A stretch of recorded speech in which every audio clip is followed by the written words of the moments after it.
Dan gembira ya Rasulullah, engkau doakan aku dengan doa yang spesial, doa yang istimewa. Di antara dari doa yang dibacakan untuk Sayyidah Aisyah, agar diampuni dosa yang telah lalu dan dosa yang akan datang.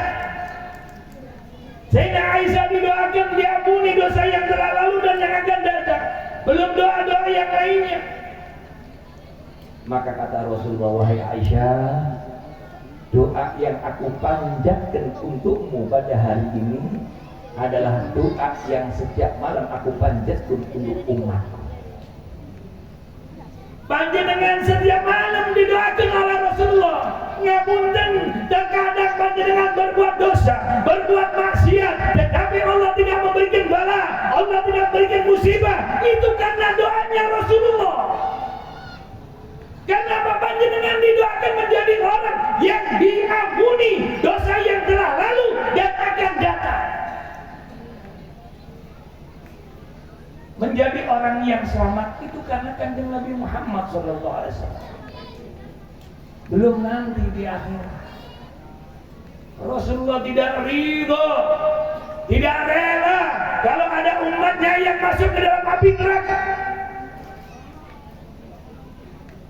Selagi umat tersebut masih ada di dalam hatinya kalimat la ilaha illallah, maka dia akan menjadi orang-orang yang ahli surga. Maka senantiasa jagalah iman kita, jagalah takwa kita kepada Allah, sehingga kita menjadi orang-orang yang selamat daripada siksa api neraka. Disebutkan di dalam salah satu hadis yang mana ketika malaikat Zabaniyah akan menggiring orang-orang yang ahli neraka ke neraka, kemudian ditanya oleh malaikat Zabaniyah, kamu orang-orang yang akan aku masukkan ke dalam api neraka, kenapa engkau bisa masuk ke dalam api neraka dan dari kelompok mana engkau? Orang-orang tersebut berkata, aku daripada kelompok yang diturunkan Al-Quran kepadaku. Aku daripada kelompok yang diwajibkan puasa Ramadan kepadaku. Kata malaikat Zabaniyah, apakah Al-Quran tidak bisa mencegahmu daripada kemaksiatan? Apakah puasa Ramadan tidak bisa mencegahmu daripada perbuatan dosa? Maka kata mereka, betul. Saat ini kami baru menyesal. Saat ini kami menyesal. Maka kata mereka, izinkan kami untuk memohon ampunan kepada Allah. Silahkan. Kata malaikat Zabaniyah, silahkan kamu mohon ampunan kepada Allah. Mereka menangis sejadi-jadinya sampai air matanya kering menjadi air mata darah, memohon ampunan kepada Allah Subhanahu wa ta'ala. Maka kata malaikat Zabaniyah, alangkah indahnya apa yang kamu perbuat saat ini engkau lakukan ketika engkau masih ada di dunia. Ketika engkau masih ada di dunia, sekarang sudah tidak ada tempatnya, bukan waktunya. Malaikat Israel, malaikat memerintahkan malaikat Zabaniyah, masukkan mereka ke dalam api neraka, lempar mereka ke jahanam. Kemudian malaikat Zabaniyah melemparkan mereka ke neraka jahanam. Dan ketika mereka dilemparkan ke neraka jahanam, mereka berteriak, la ilaha illallah. Ketika mereka mengucapkan la ilaha illallah, neraka jahanam menjauh. Neraka jahanam menghindar. Hei jahanam, kata malaikat Malik, kenapa engkau menjauh? Kenapa engkau menghindar daripada mereka? Kami takut wahai malaikat Malik, karena dari lisan mereka keluar kalimat la ilaha illallah. Ini perintah Sang Khalik. Ini perintah yang mempunyai alam semesta. Ini yang merintah Tuhan mereka. Bakar diri mereka. Akhirnya setelah diomongin oleh malaikat Malik, dibakar itu orang-orang yang ahli neraka. Tetapi malaikat Malik berpesan, jangan engkau bakar wajahnya, jangan engkau bakar wajahnya, bakar tangannya, bakar kakinya, bakar perutnya, tapi jangan bakar wajahnya.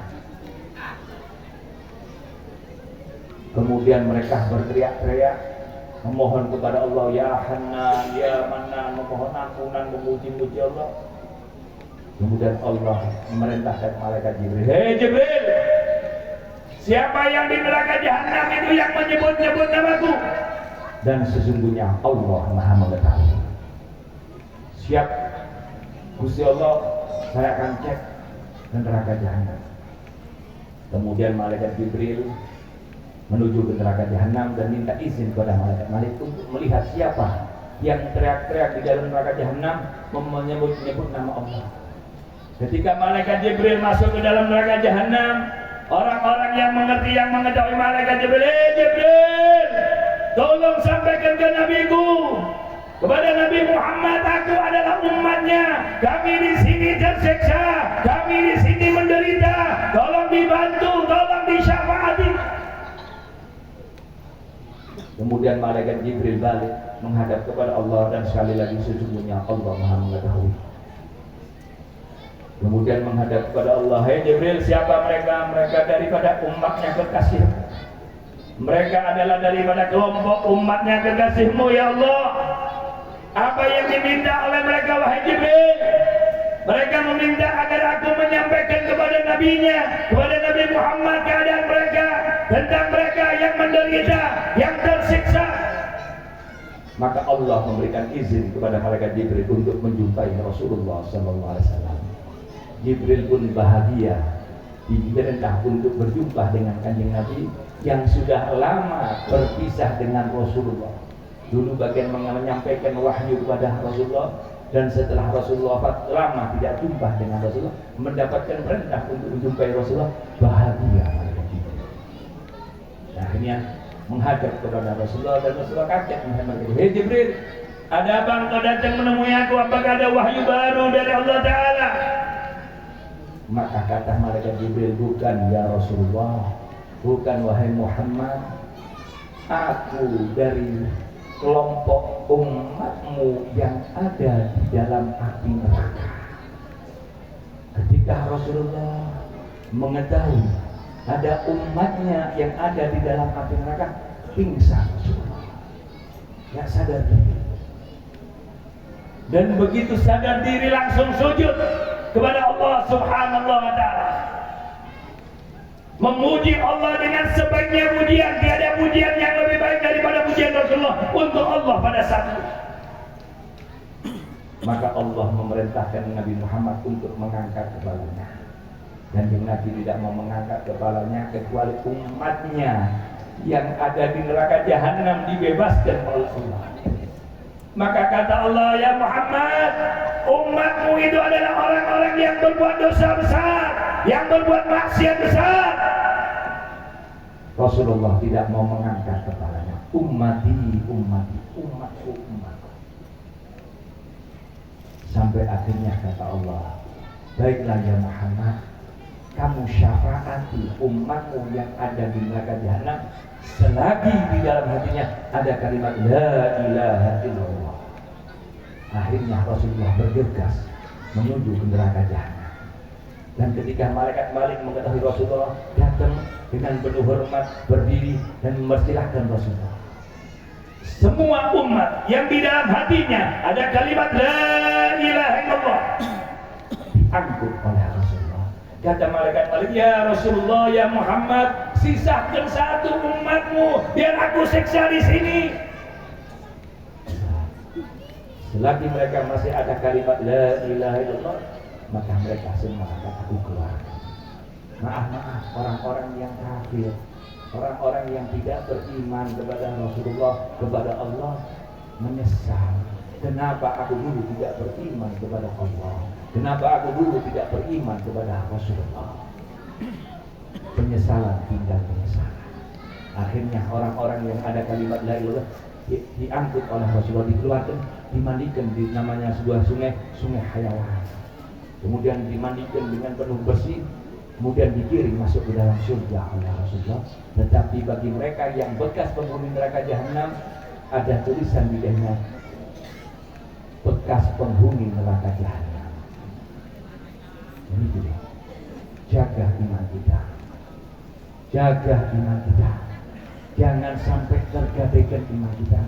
Kadang-kadang kita ini dengan urusan dunia, kita rela menjual iman kita, kita rela menggadaikan iman kita. Naudzubillah min dzalik. Kalau sampai seandainya kalian meninggal dalam keadaan dengan tidak membawa iman kepada Allah, meninggal dalam keadaan tidak membaca la ilaha illallah, naudzubillah min dzalik, jangan-jangan panjenengan akan menjadi penghuni neraka selamanya. Maka sekali lagi ayo jaga iman kita. Senantiasa kita menjadi hamba-hamba yang taat kepada Allah. Terutama ngapunten sholat. Memikir kadang-kadang dianggap remeh sholat. Harus napa-napa? Bu, Mbak, ngapunten dawuhe Kanjeng Nabi niku man tarokas sholata muta'ammidan faqad kafara jihad. Sapane wong barang siapa yang meninggalkan sholat dengan sengaja, maka dia menyatakan kafir dengan terang-terangan. Berarti iman hilang. Kalau panjenengan iman hilang, panjenengan sedo, naudzubillah min dzalik. Sebelum panjenengan disiksa yang gini neraka, panjenengan bakal disiksa di alam barzakh. Bahkan di zamannya Sayyidina Abu Bakar As-Siddiq, ketika ada sebuah jenazah akan disolati, diimami sholat jenazah oleh Sayyidina Abu Bakar As-Siddiq, tiba-tiba keluar dari kain kafannya ular hijau. Halo, pernah ketemu jumpa ular? Pernah jumpa dengan ular? Ngapunten. Umpami panjenengan di kula cilik mawon pripun? Griap-griap ki napa mboten?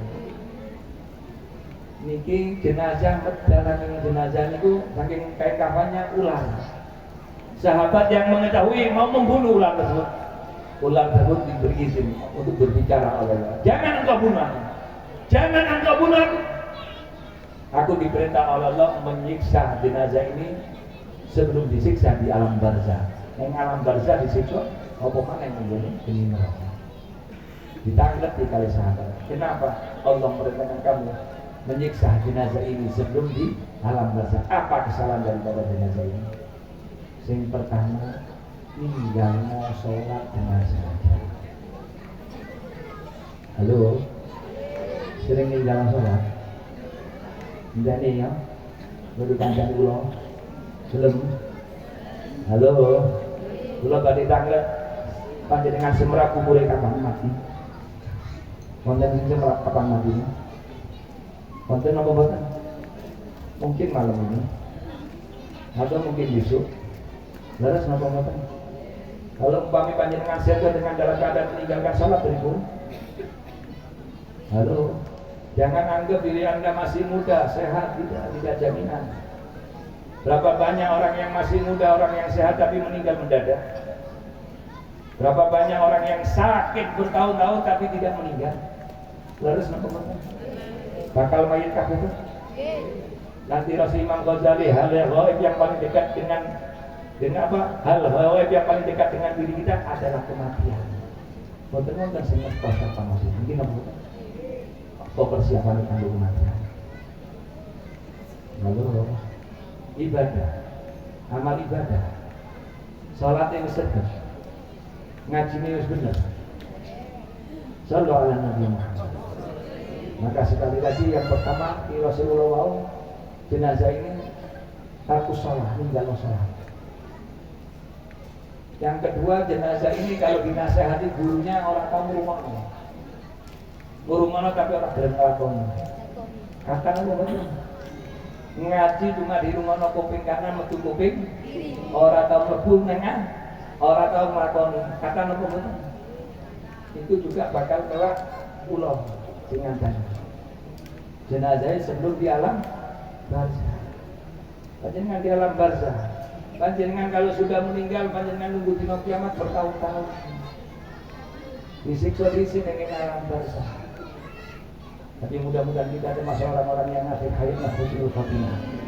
Mudah-mudahan kita termasuk orang-orang yang mendapatkan kebahagiaan dunia akhirat dan keselamatan dunia akhirat. Dan sekali lagi ayo, ini sudah masuk di bulan Maulid Nabi, kita buat bahagia Kanjeng Nabi. Kita semangat, kita mengagungkan, kita memuliakan Maulid Kanjeng Nabi Muhammad SAW. Panjenengan kalau mempunyai rezeki, tukuklah bianyar, gawe memperingati Maulid Nabi. Maulid Nabi kan boten teng mriki mawon to. Kadang-kadang di masjid kita mboten tuku kelambi anyar. Mboten gak ada duit. Coba sing orang gak duit ngomong. Ayo angkat tangan. Jalan apa lurah? Sallallahu alaihi Muhammad. Minimal kalau nggak punya bisa beli baju baru, beli kerudung baru. Ah, itu kambiannya ya, dirapi. Nah, kalau nggak beli kerudung baru, yang laki-laki mungkin minimal beli kopiah baru. Ya, niat hormat Maulid Nabi. Ngapunten panjenengan kabeh anak ulang tahun beribu. Ayo, kambiannya apa mboten? Orang mungkin kami bekas, orang level gini mboten. Sallallahu alaihi Nabi Muhammad. Sallallahu alaihi Nabi Muhammad. Minimal tubuh kambi anyar atau kerudung anyar.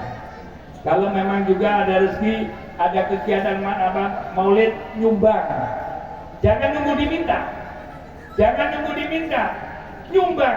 Yang Anda sumbangkan, yang Anda keluarkan uang tersebut, itu yang milik Anda. Uang yang Anda keluarkan untuk kebaikan, itu yang milik Anda. Saya panjenengan simpen, tidak menjadi jaminan milik Anda. Ngapunten, Bu, sing duwe tabungan akeh, sing gelangane keroncong, ini terus ke pengajian. Nggih ngomong mboten. Lha niku harta benda bukan milik Anda. Ngapunten tapi panjenengan seto kira-kira dadi milik sapa? Halo. Kalau panjenengan meninggal, uang itu milik siapa? Kalau Anda meninggal, emas itu milik siapa? Kan saya harus mikirkan untuk anak-anak saya, gitu. Anak harus dididik dengan pendidikan yang betul. Sudah dididik dengan pendidikan Al-Quran, sudah dididik dengan pendidikan agama Islam. Ngapunten, banyak kejadian nyata. Niki ada di sini dolan handphone, monggo panjenengan main HP boleh, tapi lewat waktu ngaji ojo main handphone. Ngapunten, kula ningali sendiri. Satu, yang pertama, ketika orang tuanya mengalami sakaratul maut. Tahu nggak sakaratul maut? Detik-detik akan meninggal. Anaknya orang ono sing iso ngaji. Bingung. Akhirnya napa? Ya untuk sih, rodok sadar anaknya. Ngambil HP, nyarinya surat Yasin di rumah orang ibu. Dan itu. Nanti ibu ambil MP3, ambil apa? HP. Yang lebih parah lagi, seorang anak,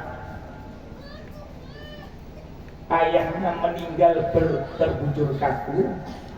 Kita takziah, kita ngaji Al-Quran, tahlil, anaknya mainan handphone, dolenan game. Halo, orang tua sudah diingatkan anaknya, silahkan boleh main HP, tetapi pada tempatnya dan pada waktunya. Dan kalau memang masih belum waktunya, jangan dipegangi HP. Nangis di anak tua. Lihat orang-orang itu nyekel HP, nangis, ngamuk. Biarkan saat ini nangis, biarkan saat ini marah, daripada nanti Anda ketika masuk ke dalam kuburan, Anda yang menangis di dalam kuburan, Anda yang menyesal di dalam kuburan. Karena orang didik anaknya dengan pendidikan yang benar. Gara-gara anak nangis tidak mau HP, dikasih. Ngapunten, saya masih ingat kisah daripada seorang kiai Demak. Waktu satu majelis dengan saya, dia cerita,